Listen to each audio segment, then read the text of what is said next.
Welcome back to Empowered. I'm Elizabeth Nemofsky. On today's episode, we're discussing thriving as women leaders, finding your voice and your power. Beth, from your experience, what are the common challenges women face in leadership roles today? Yeah, I think there's a few different ways to look at this. On the one hand, there are the systemic challenges. At the end of the day, the way our ways of working and the ways in which many of the systems in which we operate exist have not been designed with women in mind.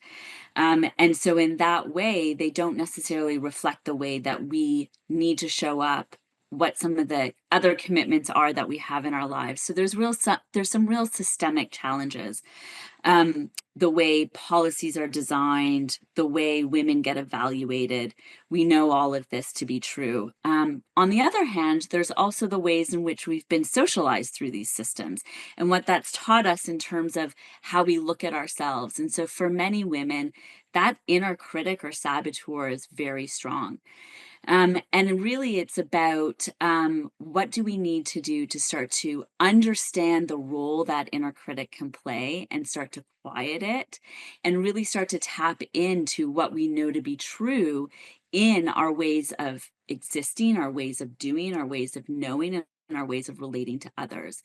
And so for me, those are some of the challenges that exist. It kind of comes down to a combination of trusting yourself and operating inside of a system that hasn't necessarily set you up for success.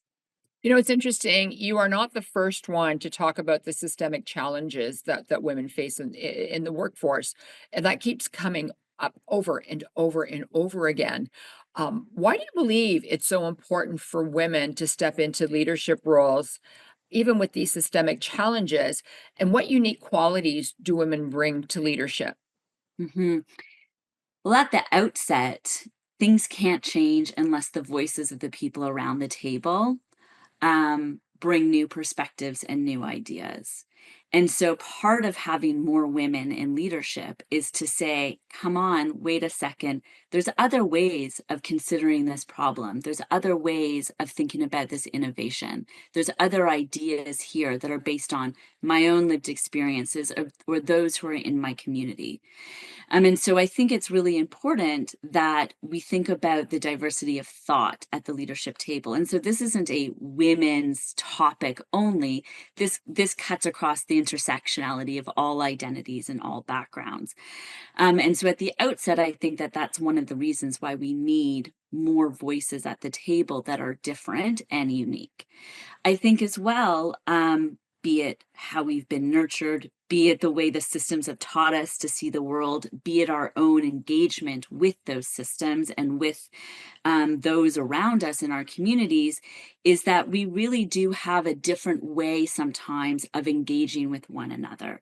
We bring a different type of energy, a different type of language, a different type of experience, a different way of knowing. And that's a really important thing when we think about how we want to transform the types of organizations and systems that exist in our communities. And so that's part of the reason why I think it's really important that there's more women at leadership tables. You do talk about voices, and a lot of women feel that they're not being heard, and I don't mean that they you know raise their voice or whatever. But a lot, you and other women emphasize standing in your own voice and power. Like, how do you guide women to discover and embrace their voice as leaders? Yeah, I think it very much goes back to a question that you asked earlier around authenticity, but also getting connected. So it really is about getting connected to what you stand for and what matters most to you, because then you know where you're going to be drawing the line.